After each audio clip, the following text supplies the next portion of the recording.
Lori Houston's News for the Heart is dedicated to helping you give a voice to your own soul.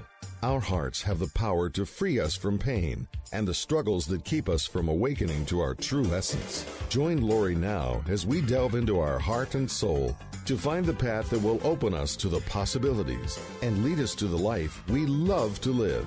And good afternoon. This is News for the Heart. And it's the last Tuesday of the month, which means I have my awesome co-host, Tom Campbell, with me.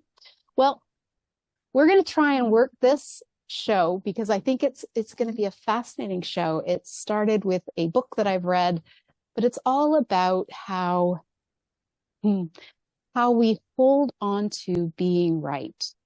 And we can, with social media, we have become really adept at finding all the people that have the same values that we have, and then get very upset with all the people that don't have the same values as us.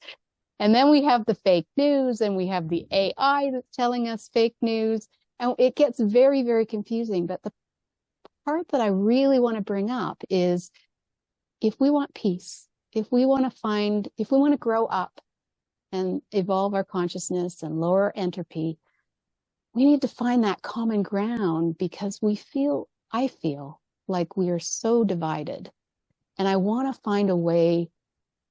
And it was brilliant because it allowed me to fix a piece in my relationship that was bothering me a lot too.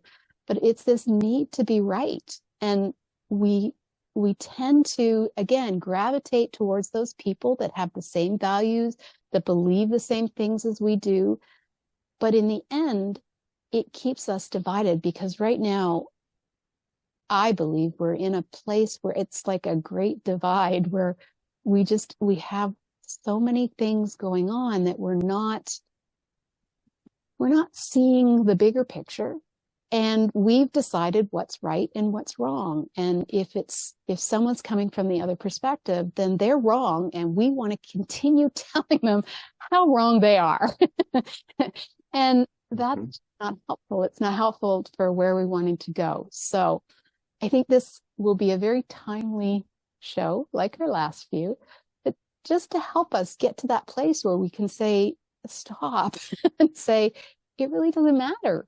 It doesn't matter who's right or who's wrong. What matters is that we find that peace within ourselves. What matters is that we grow up and lower entropy. And we can't do that if we're feeling divided, angry all the time.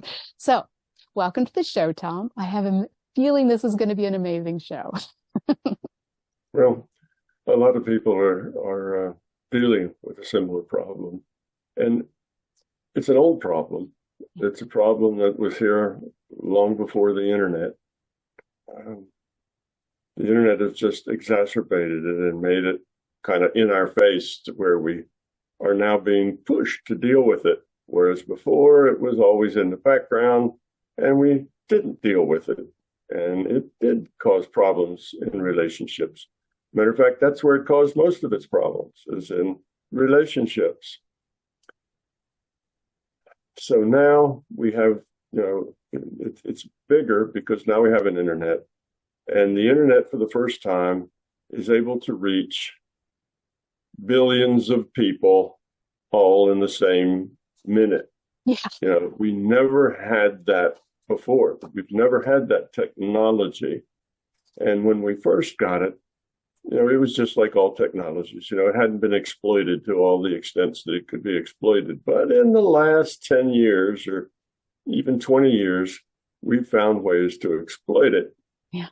That some of them have been very helpful, and some of them have not been so helpful. And one of the ones that's not been so helpful is that the internet is designed, well, I shouldn't say the internet, it's not the internet's fault. The applications on the internet, things like Facebook and all the others, I won't single out Facebook, but all the social applications are there on a premise of clicks earn money. Right. If you click on something, then the person that put that something up there gets a penny or a tenth of a penny, gets some money for that. If you have an ad up there and somebody clicks on it, then the person who paid to put the ad up there gets charged because somebody clicked on their ad. So there's money at the base. And in order to get more clicks, the media have found that if you stir people up, if you make them angry, if you make them excited, if you make them upset, if you somehow engage them emotionally, they'll stay there and click and click and click and click because they're engaged emotionally. If you just engage them intellectually, well, they'll get to the point that they're done and then go away. You know, they've got the information they wanted, or they've given up, you know, getting the information that they wanted, and they go away. But if you engage them emotionally, they'll stay there and click. And every click earns money from the advertisers to the people running the social media. So what do? If you're a good capitalist? You want to maximize your profits. You do that by setting up the protocols of what news people get, what information they get, and the criteria that you shift from one thing to another, and the content, and you engineer all that so that it maximizes emotional investment, maximizes clicks. Now, how do you maximize emotional investment? You do that by getting people upset, by getting people, you know, sucked in emotionally. And so basically the people on the internet who are running the media, who own the media and get paid by advertisers, they get more money if they can keep you engaged with the emotions of anger, annoyance, outrage, pandering to whatever, you know, turns people on emotionally. Okay, that's the key. If you can do that, you're going to make a whole lot more money. And that's what corporations are all about, is making a whole lot more money. So that then creates this kind of perfect storm between the people who would like to manipulate your opinion to be what they want it to be, and the social media who would like you to be upset and annoyed and anxious and whatever else it takes to keep you engaged. And then the idea entering this perfect storm is the idea of misinformation. Well, if you want to get people upset, you don't tell them about, oh, so-and-so had a happy day today and they petted their dog and everybody lived happily ever after. I mean, they petted their cat, of course, Laura. And everybody lived happily ever after. That doesn't get anybody emotionally engaged. Everybody goes, oh, yeah, that's nice. So what? But if you tell a story about something that's horrible that's happened, and if you point out the horrible people and so on, now that gets people connected. So how do you do that? Just regular information wasn't enough. Right. So then the information needed to be sensationalized.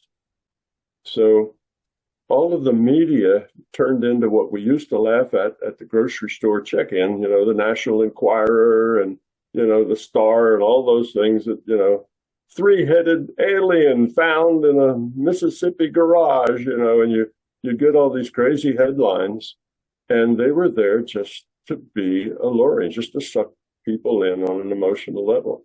So you sensationalize, because when you sensationalize, you create emotional connection. So then all the media started to look like the National Enquirer. All the media was just making stuff up that would pull readers' attention. And when they do that, when I say the media, you know, I'm not mainly talking about newspapers, although they got on the bus as well because it sells more newspapers. Again, it's money. But we're now mostly talking about the social media, where we don't get our news from newspapers nearly as much as we used to. It mainly comes off the web. You know, one of these social media channels that do that. So the news shifted. It wasn't really so much about the news, but it was about how do you make the news more sensational? some little blonde girl disappears on vacation to Tahiti or something, that would stay front headline news for 3 weeks, even though it really, 40 years ago, that wouldn't have been a 3-week headline. It would have been an article, and it wouldn't have, but it's sensational, and it gets people's emotions going. It's a heartfelt kind of thing. So that's where we've been going for the last 30 or 40 years. And then when we get to things like elections and other things, then the people want to control opinion. So there is misinformation being put out there. And not just any old misinformation, not just things that are wrong, but things that will get people excited, get them upset, get them clicking, and get them doing more things that excite other people. A mob appeared at a certain place, with this and that. Well, that gets the other side excited. So now they want to go make a mob that they can put on the other side of that, and so on. So the social media targeted individual people according to all the data they've taken on who likes what, so you can give them the opposite of what they like to get them emotionally connected. So that's what's been going on. We've all been had in order to make people who are already billionaires another $1 billion or $2 to add to their bank accounts. And that's why this has never happened before. One, there's never been an internet before that would reach billions of people all in the same second. That those electrical signals travel at the speed of light. They're everywhere instantly. So now you can really manipulate emotions, because if it was, a week-old news, well, that's been over. Who cares now? But if you can see the people you dislike, ranting and raving right in front of you, well, that just gets you all worked up. So they knew what pictures to send to who to maximize clicks, maximize profits. So that's really the name of the game, and that's why we haven't seen this before. This is, like I say, the perfect storm between greed, manipulation, and actually very exciting times. We live in times with this internet. It does stir the pot a lot. So those old steady, nothing much happened days back in the 40s and the 50s, those are gone. Now they say we move with internet time. Everything happens fast. And when you have major changes, if those major changes are slow to change, everybody accommodates them very nicely. If those major changes are fast, people get upset. And these days they get upset. They click more.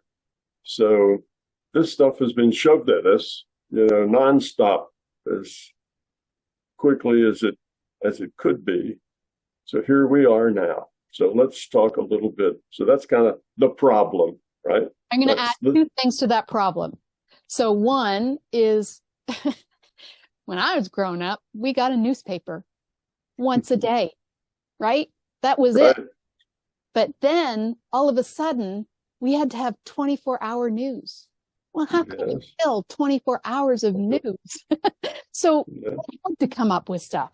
And the second thing is that because of how search engines work now, and most of them are connected to AI technology, if you put in a search, then they think that's something you're interested in. Even when it could be that I've read a book and I'm like, what is this? And I look it up. But then for the next 10 days, I get the same thing everywhere. It's like, I was looking it up. But right. So there's those 2 things as well, adding on to the fact that now millions of people have internet and it's there. But see, the news companies and even all of these little sites that want to participate, to have 24-hour news means they have to come up with a lot of stuff. Yeah, That's true. That's another part of this perfect storm, right? Where Yeah. the news have to come up with things, whether there's really anything worth talking about or not. But you can't just say, oh, a dog just crossed the street. That's not acceptable. So you have to make something up. Again, you sensationalize it. So Right. it's the same sort of thing. And yes, you go investigate, what such and such a thing is, some kitchen implement, and now you get advertisements for that for the next 3 weeks, bombarding you. And that's another thing. It gets you to click. They want to send you something that you want to go online and start clicking. Okay, so it's all part of the same thing. Now, as I started this conversation, it's an old problem, but the new technology has just exacerbated it and made it a much bigger problem. But before, it always was a problem. Talk about relationships. Yeah. Relationships, we have this thing about, men are from Mars and women are from Venus. Basically, that's a metaphor saying that men and women are just very different, the way they see the world, the things that are important to them, the things that matter, the way they go about doing things. So they're just very different. And those differences then create misunderstandings. And those misunderstandings then create arguments. Those arguments create dissatisfaction in the relationship. Okay, so it gets down to this basic thing that you mentioned at the beginning. How do we deal with this? How do we deal with it? Well, it's really, it's an easy thing to say, of course. How we deal with it is a harder thing for us to do it. But basically, and I've said this many times before on your program, the way things work is that you get a data stream, you interpret that data stream, and that interpretation becomes your reality. That is your reality. So everybody lives in their own reality. This is a multiplayer game, so we see a lot of the same things, we interact with each other, and all of those interactions are computed. Those are our choices. But everyone lives in their own reality. And that's unavoidable. There's no way to get everyone to live in the same reality and all see the same things and have, come to similar conclusions. It isn't going to work. That won't happen. We all live in our own reality. Now, the solution to this problem isn't really that we all have to come to the same conclusions about things. We all need to find common ground and agree. All right. That isn't going to happen either if it has to happen by somebody putting up an idea and saying, well, here's an idea, and this is an idea that everybody should like. Because the next person is going to put up something, whether it's true or not, isn't the point. Somebody's going to put something up to sensationalize that. So the next thing you'll hear is somebody will say, well, if you do what that person said, everything's going to go to hell in a handbasket and it'll be terrible. That person's awful. Now, whether that person actually is awful and everything would go to hell in a handbasket doesn't matter. Somebody will put that up, true or false, because that gets more clicks. That stirs the pot, you see. So there isn't a solution that we can all hear things and then agree to them. That isn't going to work because in the environment we're in, whatever you say, however rational it is, somebody else will say the opposite. And we can't determine what the truth is because now the truth is so complicated. It's so far away from us. It used to be we lived in a little town of maybe 100 people and we knew them all and we knew the names of all their children. And we kind of had a really good idea of what was happening in our environment and who did what and why. All right, well, we don't have that anymore. Now the people who are making decisions are, 20 levels, separated from us. And they're making decisions for reasons that we don't understand and can't understand. So somebody said this, is that the truth? Well, how would you investigate that to find out whether it's the truth or not? You're going to find, of course, on the internet, 10 people that say it's the truth and another 10 that say it's the worst lie ever. So researching on the internet is only going to bounce you around, randomly. You're not going to find truth there because there's no rule that says the only things you can put on the internet are things that are true. Wouldn't that be nice? So, yeah. So if we don't have that rule, and we'll never have that rule, we could never agree on, that kind of censorship that, oh no, this isn't true, because then you give the censors power to decide what's true. So that can't be the solution. So the solution is actually very simple, and that is that we stop being so self-centered. It's the self-centeredness that is the problem. And why do we have so much self-centeredness? Because in this human race, we are in a schoolhouse to become more loving and caring. And we are not in graduate school, we're not in college, we're not even in high school. I don't even think we're at the advanced levels of elementary school. We are in this growing process like in kindergarten, first grade, maybe. And for many people, daycare. We haven't even gotten to school yet. We're still in daycare. So because we have such, in technical terms, we have such, high entropy. We are not full of love and caring and appreciation of other people. It's mostly about us. That's why we have that argument in that relationship, because we have a misunderstanding. And when we have that misunderstanding, we think of it in terms of us, our needs, what we want, what we think is rational, what we think should be done, what we think the other person should feel, think, and do. And we see everything in terms of ourselves, as if we were the master of the universe, which of course we all know we are not, because we get kicked as much as we kick. And no master of the universe would be kicked like that. So we know that. But we sort of have a belief that, take care of number one. It's about you.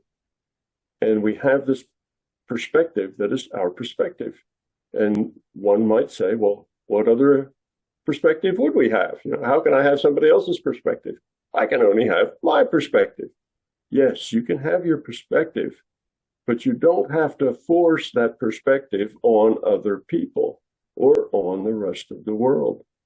You say, all right, I live in my own reality, my own personal reality, and damn it, I want everybody else to agree with me and have the same reality I do. It doesn't work that way. Everybody lives in their own reality, and you have to come to the conclusion that other people are just going to be different than you. They're going to see things different ways. And whether that's because of misinformation, or because they're male or female, or because they were educated or not educated, or they went to school in the East or school in the West or school in the South, there's lots of reasons why people are going to be different. There's, billions of reasons why people are going to be different and see things differently. Even just regions of the country tend to see things differently. It's a big country. It takes a lot of people, a lot of space, a lot of variation. So even without the internet, we had this problem of, as you say, needing to be right. And that's because we think that whatever our opinions are, that our opinions are true. That's the way things should be. And things that differ with us are the way things shouldn't be. They're false. So if we look at the word belief, what's belief? Well, if you believe something, then that thing you believe becomes a fact. In your mind, that belief is a fact. It's not an opinion. George shouldn't say these kinds of things to me, or George shouldn't do this, or Harriet shouldn't do that. We have these opinions about what the other person should or should not be thinking and feeling because of ourselves, what we want them to think or feel. So we think they should be thinking and feeling what we want them to think and feel. And if they're not, they're obviously wrong, because we have these beliefs, and our beliefs to us are facts. So you think about everybody with all the different beliefs they have, every one of them thinks their belief is a fact. And being a fact means you can't be wrong. It's just a fact. It's the way it is. And anybody who was smart and had a brain would know that that was the way it should be. Of course. So that's the problem. Too much self-centeredness. We see the world, and when we see it, we see how different it is than us. And then because everything we believe is a fact, how wrong it is and how right we are. The antidote to that is to not be so self-centered, is to say, yes, other people will see things differently, and that's okay. We're all on a path growing up. We all have to deal with the consequences of our choices. Right. So if we are demanding, you're not thinking right, you're not doing it right, you're all messed up, you need to do it the way I tell you, if we feel that way, okay, then we constantly are going to be unhappy. We're going to be miserable. We're going to be stressed out. We're going to have illnesses because stress causes a lot of, it's a very strong cause of most of our lifestyle illnesses, which includes things like stroke and heart attacks and all the, the big killers, cancer. They're all very much stress related. So the thing we need to do is say that everybody's on their own path, making their own choices in the way they think is best. That's what they're doing. That's what I'm doing. That's what you're doing. That's what everybody's doing. Okay. And we realize that everyone's different, making their own choices in their own way. Now, if you're not self-centered, you come to the conclusion of that's okay.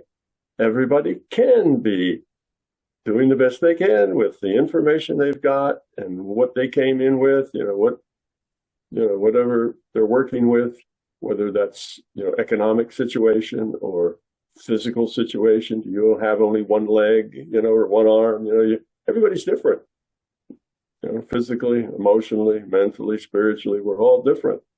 So everybody is doing the best they can with what they've got, the information they've got, the attitudes they have, the feelings they have, and they will make choices based on those feelings and attitudes. And when they do, they will have to deal with the consequences. So now let's look at consequences in a relationship. George doesn't think and act the way you think he should. So you get angry at George and you fuss and you holler, you shouldn't do that. You must do this, that. And George doesn't think you're acting the way you should. So he fusses at you. And now you're fussing at each other. And after a few years of fussing at each other, you don't like each other anymore and you need to go your separate ways. So that is a big problem in relationships. We need things to be the way we want them to be. That's called self-centered.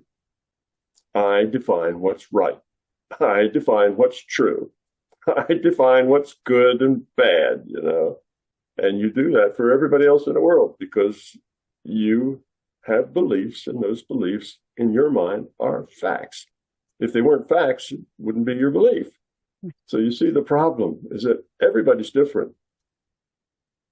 And when we understand that it's just the way we are, we're going to be different. And today we have a lot more differences that are actually being allowed. We have different sexual preferences and different national preferences and different cultural preferences. We have all these, and pretty much, we've learned to accept those differences. Okay, people are different. We don't have to persecute people who are different than us. We don't have to be afraid of people who are different from us. We don't have to control the rest of the world. See, it's a matter of control. We don't have to control everything. Just let things be and people be the way they are. Now, if it turns out that we, the people, we, the humans, if we tend to make a lot of bad choices, then what will happen is we'll live in a pretty unpleasant place. Well, that's the way we are. Okay? And you have to accept it. It may get that way.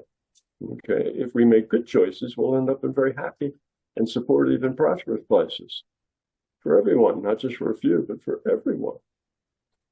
So you can't change the world. You can't change anybody else's mind. You can't make anybody see it your way. There's only one person actually you can change, and that's yourself. So work on yourself.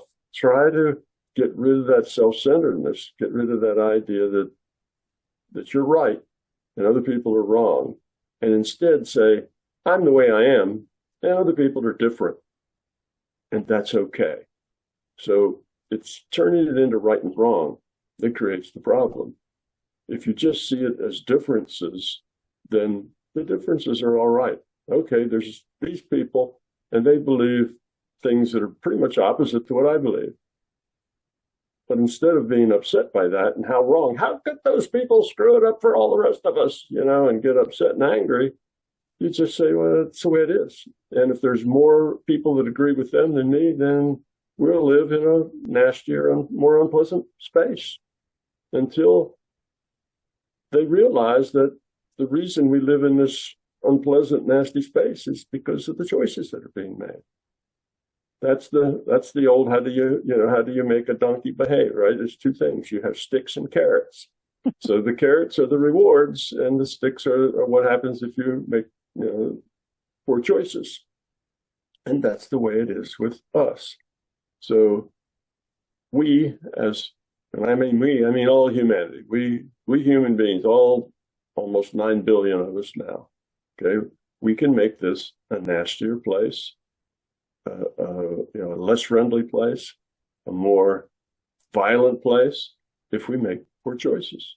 We can make this a happy place, a place full of love and caring and support, and everybody has enough food, everybody has enough clean water, everybody has enough space.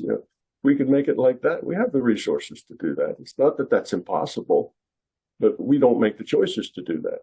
We make the choices that we make, and then we have to deal with the consequences of those choices. But it's not helpful to say, well, that's unfair. I'm a nice person with good ideas, and I have to live in a nasty place because everybody else besides me is making poor choices. Well, you have to accept that that's the way it is. You're part of a social system. This social system has 9 billion people in it. And what this social system produces is the sum, the average over all 9 billion of those people, and that's what you get. So if you get 8 billion of them making poor choices, then everybody's going to live in a not so pleasant environment. That's the stick. We get to look and say, well, do we love the environment we're in? Is everybody happy? And is everybody getting their needs met? Is it a really nice place where everyone cares about everyone else? Is this a love place? Well, if the answer is no, then it's because we're not very grown up. We're making a lot of bad choices collectively. So it doesn't help to single out individuals and say, well, those people are making bad choices and these people are making good choices, because that's just your belief. That's your own opinion. And that's not what makes this place a very sweet and lovable place to live, or a very mean and unpleasant place to live. So where's how do you know how we're doing? Well, you just look outside your window and look what's going on in the world. That's how you know. If there's a lot of wars and struggle and fighting and poverty and all the unpleasant things in life, then we're not doing very well. We need to grow up. If your life is full of joy and serenity and peace and happiness, then you're doing things well. That's good. But there's us individually. Yes, we can hang out with the people that agree with us and everything will seem nice, but that's not what we need to do. We have to see ourselves as part of the 9 billion. And the 9 billion of us create a social system. And we can make little sub-social systems within that. But then the problem is, if we don't grow up, then those little subsets start fighting with each other, and we're right back to where we were. Each of us living in our own little bubble, disliking all the other bubbles. And as it turns out, the way economics and life and everything else works is that you can't just isolate yourself in a bubble. It doesn't work that way. It doesn't work that way. We are all in this together. We're all in the same boat together. And until the human race kind of realizes that, well, I'm going to make my own little bubble. I'm going to make my own bubble, and I'm going to make that. If I am a billionaire, well, I can sort of make a bubble, and I can live in that bubble, and I can buy an island and just live on that island and call it Happy Island. But the problem is that's not satisfying. You can have $1 billion or $10 billion in the bank and still be miserable and unhappy. What makes us happy is connections with other people. Those connections we call relationships. And when those relationships are good, we're happy. When those relationships are bad, we're not. You can't buy a relationship. You have to make one by the way you interact. So yes, you could make yourself a little bubble on your own private island and build a big wall around it and play happy music all the time, but you wouldn't be happy. You would find that that's not what humans need. It's not it. You get bored with that. You get tired of it. And, having a couple of $1 billion in the bank isn't what makes people happy. Probably most of the people that have that are not happy people. If they were happy people, they wouldn't have to accumulate all that wealth. So in any case, we are a social set, we humans, and all the other things that we should be caring for, like all the critters and animals and the trees and the air and the water and all the rest of it. We're the dominant species, so we need also to be the caretakers of everything else. And when we get that concept that differences are okay, let them be. It's part of the way. It's part of the way mules learn, right? It's part of the way that our collective society, all the humans, that's the way we live. So you look out, you see the dysfunction. Who can you change? Yourself. So what do? Get rid of your self-centeredness. Stop needing other people to be the way you want them to be. Give up control. You can't control other people to be the way you want them to be. We think we can. Oh, if I just keep fussing at George enough, he'll stop throwing his dirty socks on the floor. All I have to do is keep fussing and fussing and fussing, and he'll stop. We want to control other people to be the way we want them. We need to let that go. Control yourself is the only person you can control. Be satisfied with doing a good job with that, and everything will get better. And let other people get around to that act of self-control themselves. And some people won't do it for a long time. Well, just do it for yourself and realize you're going to have to live with everybody else. You don't have a choice unless you can get in your own rocket and blast off and, live in some other galaxy. And then you wouldn't be happy because you'd be very lonely. So it's a social system. You have to see the big picture, not just you and your friends walling off your world against those people who are wrong. It's all of us together. And we all need to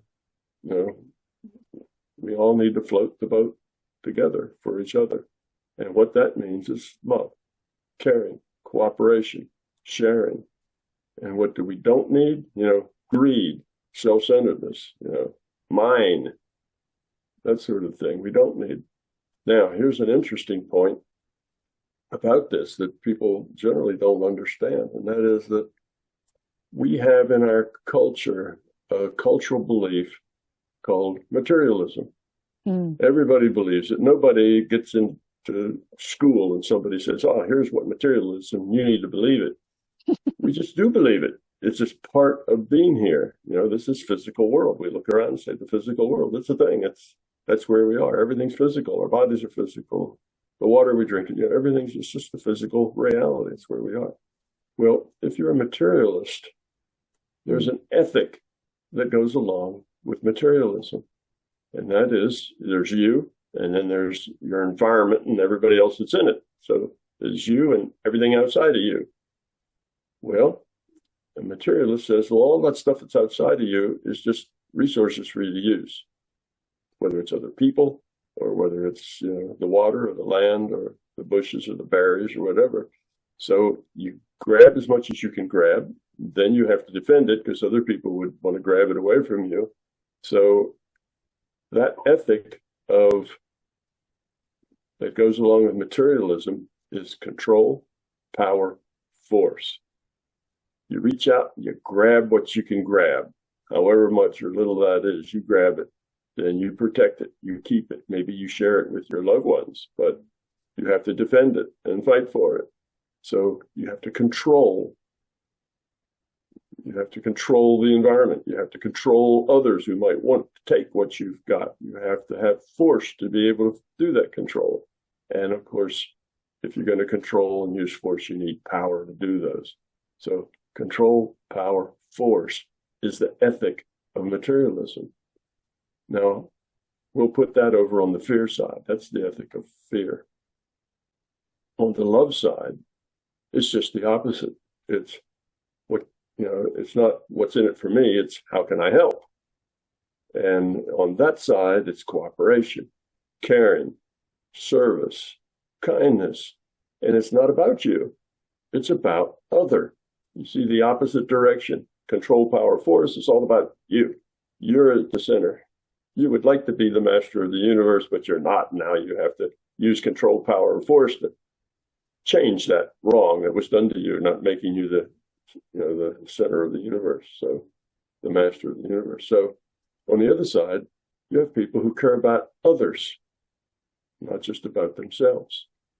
And the ethic of having that attitude is the ethic of caring, the ethic of cooperation, peace, tranquility, helping, service. That's that ethic. So things will not change here substantially until we let go of this concept of materialism.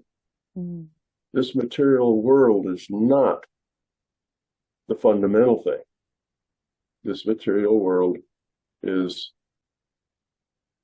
well, I say it's a learning lab. It's a space that we could put in to make choices. And then we evolve toward fear or toward love because of the quality of those choices.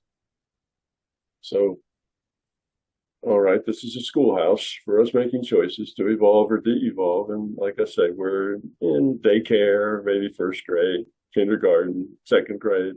It's smeared. There's a few people who are in graduate school, and there's a few people who haven't made it daycare yet. But, all in all, our quality of consciousness is kind of low. So we're all kind of self-centered. That's the problem. And the only way to fix it is fix yourself. You can't fix anybody else. And let everybody else be to fix themselves. Because, if you try to fix somebody else, what you do is you make it harder for them to fix themselves. When you go fuss at George about his socks, that makes it hard for George to pick up his socks because you've been fussing at him about picking up those damn socks. And now if he picks up a sock and puts it in the dirty clothes basket like you want him to, he feels defeated. He's given in. He's been ordered and he's obeying, you see. And so everybody's sense of self-esteem says, no, you nag at me to do this. That makes it harder for me to do it. If I could have come to the conclusion that, yes, that really would be nice if I cleaned up after myself, that's a reasonable request. You may have come to that choice, but if you're being nagged about it, then you can't come to that choice because now that's, belittling to you to give in to somebody else's demands. So when you try to force people, when you try to push them to be the way you want them to be, to manipulate them, all you do is make it harder for them to be the way you want them to be. Not easier. It doesn't work. It works the opposite direction. So all that makes everything worse. So if you're having a trouble in a relationship because that other person isn't thinking and feeling right, fussing about it to them is not going to help. It's going to make it harder for them to make changes to themselves. Well, how do you help people make changes to themselves? By giving them a safe environment. That's not an environment where people are nagging at you and punching and pushing at you. That's a safe environment where you feel like you can just be yourself. And if you're being yourself, then you can make it a choice. I should be nicer. I should be more helpful. Instead of making work for other people, I should, pick up my own mess. That seems reasonable, and you might grow up. But if the world is pushing you to do it, you'll resist. And you won't do it. And it's, that's just the way we are, and everything's like that. Take a dog or a cat and walk up to them and push your hand up alongside their rib cage, the center of the dog, and push them. And you see what they do immediately when you push them. They push back. They don't just let you slide them across the floor because that's not their choice. And they don't like others making their choices for them. They have a natural tendency to push back. So does everything. Try that with your puppy. He's just standing there, not doing anything. Put your hand on his side and try to push him across the floor. He will push back because we're made that way. Oh no, try doing it to a cat. Yeah, you'll get scratched. You'll get hurt if you do it to a cat. You'll bleed. Yes. That's why I don't suggest anybody do that to a cat. It's too dangerous. But you can do that to a dog and you won't get bitten, but they'll wonder what you're trying to do and they'll try to push back again. And so that's the problem. It's been a problem forever. The problem is a low quality of consciousness. The solution is change yourself to be less self-centered. Actually, a very good measure of maturity is how self-centered are you? Children are naturally self-centered. They're small. They're very vulnerable. They need a lot of services to get by, and it's about them. But as you mature, as you grow up, you get less and less self-centered. They have to learn to be courteous and kind to others. Say please and thank you and those kinds of things. We teach them. Well, all of that social etiquette is there to kind of lubricate social interactions. That's what it does. So if you don't become less self-centered, then basically you act like a 6-year-old your whole life.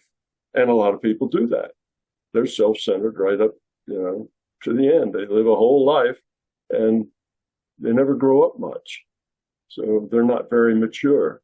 They're still emotionally 6-year-olds or 8-year-olds or 10-year-olds. They're at that level. That's a problem. We need to grow up and act our age. We need to let go of that self-centered attitudes and become more other-centered. How can I help? How can I serve? How can I help? Those are the attitudes you should have. Be a person that's giving. And a lot of people would say, if you're always trying to help and do things, you'll become a doormat. Everybody will walk all over you. No, that's not the case. Actually, you will become a more powerful person and people will revere you. They will want to be around you and they will be nice to you and kind to you because they feel good when they're around you. You're helping pull them up. You're a good example. They're not going to walk all over you. You end up with more power. And I can give examples of that. Look at the people who have had enough power to change the whole world, whole societies. Hundreds of millions of people changed because of them. You'd think of somebody like Gandhi. You'd think of somebody like Martin Luther King. You'd think of somebody like Nelson Mandela. These people changed nations, not only their own nation, but they had an influence all over this planet. That's power. And how did they get that much power? They were kind and caring and asked, how can I help? And they did not get angry. Even when Mandela was thrown in jail for 20 years, he came out and no, he didn't want to get even. He wanted to create a society where everybody could live peacefully together. See, kindness and caring is powerful. It changes things. And look at the people who weren't kind. Okay, maybe they had a good run of power, but they're very quickly supplanted by somebody else who wants that power. And it's a very short-term win for a long-term loss. And none of that is stable. All of the power-hungry things go away. They're short-lived. 50 years, 100 years, and they crumble and they disappear. The influence of the people I just named who are powerful, they'll be around. They'll be in the history books for the next millennia because they were very important and powerful. So no, you won't become the doormat that everybody walks on. It'll be just the opposite. You'll become the person everybody looks up to. And I also one example of the idea that I had. It was brilliant. It was a prophecy cult, and because we don't have many of those, where the world's going to end in, and they give a date, and then we'll work up to that date, and it doesn't happen, and they think, oh well, maybe it's just off a little bit. And then they go a little bit longer and it still hasn't happened. And then in this case, the leader died. After she claimed she was pregnant at 64. But the point of the thing is that the people never let it go. Even afterwards, they still held on to it, because if they let it go, then that meant they were wrong, and they just couldn't be wrong. And then we come back full circle. It's like, yeah, but this whole thing about what we think is right. It's like, we hold on and hold on and hold on. Yeah. In psychology, they call that cognitive dissonance. If you do something, and even if you later see that you wished you hadn't, you'll double down on it anyway. Otherwise, you'd have to admit you made a mistake. And you weren't right. You were foolish or this or that. And nobody wants to admit that about themselves because, well, that just couldn't possibly be true. So that's the point. Yes, you double down on whatever your mistake was. You continue making it because that makes you feel better about yourself. So yes, that's another part of us. That's the way we humans are. But when you become a higher quality consciousness, you don't have those sorts of things. You know you're flawed. You know you have mistakes. There's lots of wise sayings about that. When you become truly educated, you realize you know almost nothing. There's so much more to learn, whereas when you're ignorant, you think you know everything. Yes. I was sure it's funny I knew everything. And then at 30, it was like, oh my God, I'm brilliant. And then oh no, I know nothing. Yes. Crap. Yes. The more you know, the more you see that there's so much more that you don't know.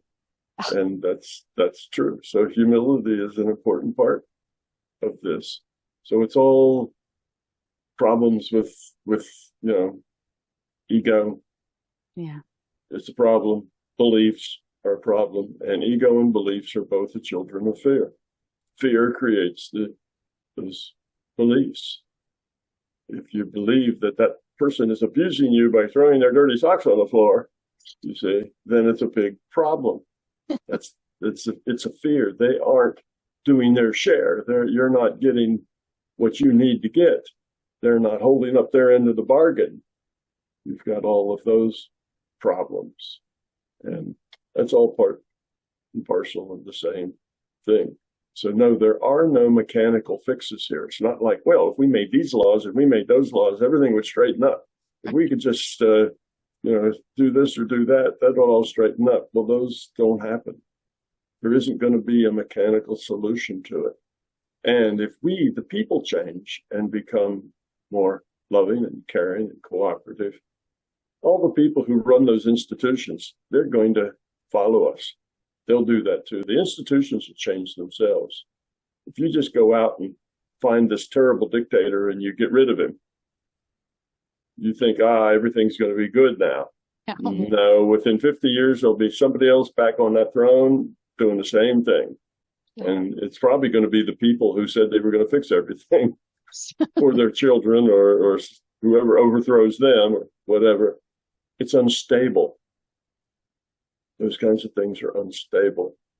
And as we found out, even democracies are unstable if people are not very grown up. The only thing that increases stability is a higher quality of consciousness, because then people cooperate. They let other people's differences be. They don't try to run things. They don't try, they don't want to use control, power, and force to make the world the way it should be, because that will never work. All you'll do is harden all the people you're trying to turn around. You'll just make them worse. They'll double down on whatever dysfunction they have, and they'll be twice as bad. So that just makes everything worse. So it doesn't mean that you can't have causes, that you can't go out and carry a sign, that you can't write letters to whoever you think will listen to you. Sure, go do that, but do it with love. Do it without being angry. Do it with caring. Okay, I have an opinion, and I think my opinion's a good opinion. Well, go write your opinion down on a sign and go take it out and put it in your yard. That's fine, but don't do it with anger. Don't do it with upset. Don't do it with stress. So it's okay to have your opinion, whatever it is. And it's okay to share it with others, but not with anger, not with violence, not with being upset, not with stress. Share it. And if they take it, if others take your advice, fine. If they don't, fine. That's okay too. We're all in it together, and things have been getting better. Go back 500 years and you see that things are a lot worse than they are now. So it's getting better. It'll probably continue to get better, and probably continue to get better more quickly. But just have to let everybody grow in their own way. And that's the key. It's evolution. Evolution is slow, but it's relentless. We will get there one day. Maybe not in your lifetime or mine, but we'll get there one day, and we just do our part, and that's as much as we can do. And it's simple. So that's the solution. People are looking for what's the agenda that everybody can agree on. Right. You're not going to find that. Even if you get a majority of people to agree on an agenda, fast forward 20 or 30 years, and it'll all be coming undone again. So it's not stable. The only thing that's stable is love. Fear it sows the seeds of its own destruction. As we're doing now, we're sowing all kinds of seeds that are negative, and we just have to live through those and work them off and outgrow them. And if that takes us another century or two, then that's how long it'll take us. But I don't think it will. I think we'll probably take some big steps forward in the next couple of decades. So I don't think the long term is not it's not terrible. As bad as these times seem to be, you have to go through a lot of turmoil when you have to do a lot of changing in a short period of time. And we're just seeing that turmoil now. Things are a-changing, all right? That was a song back in the 60s or something. The times are a-changing, yes. So it's just part of it. So don't let it get you upset. Try to let people be who they are. I think the best thing that you've said that really clicked in and also was what I had kind of said to my partner is the safety bit. It's like when our safety feels threatened, that's when we hold on. That's when that's the one place I think that we kind of create the most anxiety, is when we're feeling safe. And I think that's where the communication has to happen. I don't know how you can't change, again, you can't change anybody else, but if you can say, hey, I'm just feeling unsafe, that brings a whole different energy into the conversation. You can say, hey, I'm reacting like this. It's poor, but it's just because I'm feeling unsafe. Yeah. But And even feeling safe though is about you. sure, of course. If you say, well, I don't feel too safe, the crowds out there are real rowdy and whatever, but that's just the way it is. And I live in times that are like that. And I need to get across the street and go to some other place because my grandmother, needs her pills and I have her prescription here. Then you go out anyway and you deal with whatever happens to you. And if bad things happen to you, well, you tried and that's okay. So the point is accepting that you will do what you need to do and stuff will happen that's outside of your control. And as it happens, you'll deal with it the best you can. And that you should be smart about not putting yourself in danger, not putting yourself in those situations, but you still have to live here. You can't just wall up in your closet at home and never come out. You still have to interact. You have to go different places with people. And if you feel like all those people are okay, they're doing what they have to do, and that'll make you less upset with them, and they'll feel that, and they'll be less upset with you.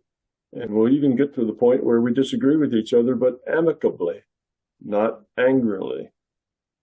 And then we'll all get over it and get better someday. So it's not an easy problem, but it's a very old problem. It didn't just start with the internet. No. This needing to control your world, to make it the way you know is the correct way. That's been around from the very beginning. It's just an artifact of a low quality of consciousness. It's just always been here. But now with the internet, we're cranking up the volume a whole lot. Yeah, we are. All right. Well, I think it's been a really great conversation again.